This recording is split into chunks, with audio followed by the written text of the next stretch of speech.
আসসালামু আলাইকুম সবাইকে, কেমন আছেন সবাই? আমি মেহজাবিন আবারও চলে আসলাম আমার page fun time with Mehjabin থেকে। আর এবার আমি একা না, সাথে আমার গ্যাংও আছে। এই যে দেখতে পাচ্ছেন আমার চারপাশে আমার গ্যাং।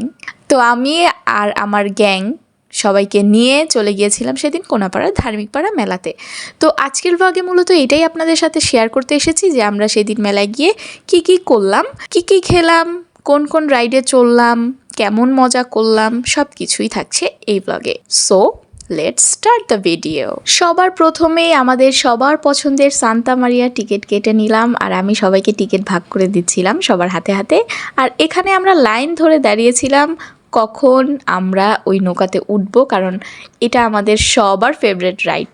আর আমরা সবাই প্ল্যান করতেছিলাম যে আমরা ওই কর্নারে গিয়ে বসবো একদম, আর সেটাই হয়েছে। আমি আমার গ্যাং নিয়ে নৌকায় বসে পড়েছি, কিন্তু আমাদেরও উপরে একদম কর্নারে একটা ভাইয়া কেমনে জানি বায়া বইয়া উপরে উঠে গেছে জানি না। আমি অনেক ভীত, এই জন্য আমি নিচে বসছি, আর ওদের মনে কোনো ডর ভয় নাই, এই জন্য ওরা উপরে বসেও ভিটকি মারতেছে। যাই হোক, নৌকা চালুর পরে আমি ভিডিওটা আর কন্টিনিউ করতে পারি না। এমনিতে এটাতে উঠলে আমি আল্লাহ রাসুলের নাম নিতে থাকি, ভয় পাই, তারপরও প্রতিবার মেলায় গেলে আমি এটাতে চড়ি। নৌকা থেকে নেমে আমার মাথাটা তো অনেক ঘুরাইতেছিল, তো আমি আচারের দিকে তাকাইছিলাম কিন্তু আচার খাই নাই। এরপর আমার দুই ভাই ওরা হাইট আর ওয়েট মাপতে গেছে। আমি জানি না ছেলেরা এই মেশিনটা দেখলেই কেন ওরা হাইট আর ওয়েট মাপতে চায়। তোরা বারবার হাইট ওয়েট মাইপা কি প্রমাণ করাইতে চাস? আমাদেরকে দেখাস বারবার যে আমরা অনেক লম্বা, আমরা অনেক লম্বা। আমরা জানি তোরা লম্বা, এটা বারবার মাইপা প্রমাণ করার কোনো দরকার নাই। এই চরকির লাল নীল বাতিগুলো দেখে আমার এই চরকিতে উঠতে অনেক মন চাইলো, কিন্তু হঠাৎ করে দেখলাম চরকির যে ঘরগুলো ওগুলো না অস্বাভাবিকভাবে না বাতাসে দুলতেছে। আমার মনে একটু সন্দেহ হইলো এগুলো কেমনে এমনি বাতাসে দুলতেছে। আমার কাছে না বিষয়টা একটু ভৌতিক লাগতেছে।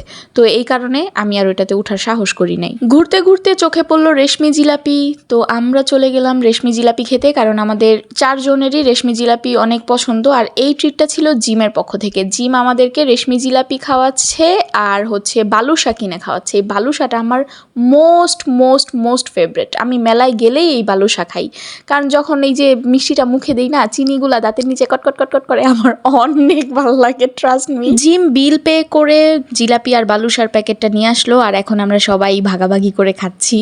আর জিলাপিটা অনেক ক্রিস্পি ছিল, একদম মুচমুচে। আমরা সবাই অনেক মজা করে খাচ্ছিলাম। তোমাদের মধ্যে কার কার এমন মুচমুচে রেশমি জিলাপি খেতে ভালো লাগে আমাদেরকে কমেন্ট করে কিন্তু জানাবে। এরপরে আমরা বালুশা খাওয়া স্টার্ট করে দিলাম। বালুশার কথা আর কি বলবো, আমার মনে হয় এটা প্রত্যেকটা মানুষই পছন্দ করে, এটা এত মজা। এরপর আমরা নাগরদোলায় ওঠার জন্য নাগরদোলার সামনে চলে গেলাম। গিয়ে দেখি একটা কাপল বসে আছে লাল শাড়ি পরে, মেয়েটাকে অনেক সুন্দর লাগতেছিল। যাই হোক, তারপর আমরা নাগরদোলায় উঠে উপর থেকে মেলাটা দেখছিলাম। মানে রাতের বেলা অনেক লাইটিং ছিল, খুবই সুন্দর লাগতেছিল দেখতে পুরোটা মেলা। তো নাগরদোলা থেকে নেমে আমরা সবাই চলে গেলাম ফুচকা খেতে। ফুচকা তো আমরা মাস্ট বি খাবো, এটা আমরা যেখানেই যাই, মেলায় যাই, শপিং এ যাই, এদিকে যাই, সেদিকে যাই, পার্কে যাই, ঘুরতে যাই, যেখানে যাই, ফুচকা মাস্ট বি আমি খাবো।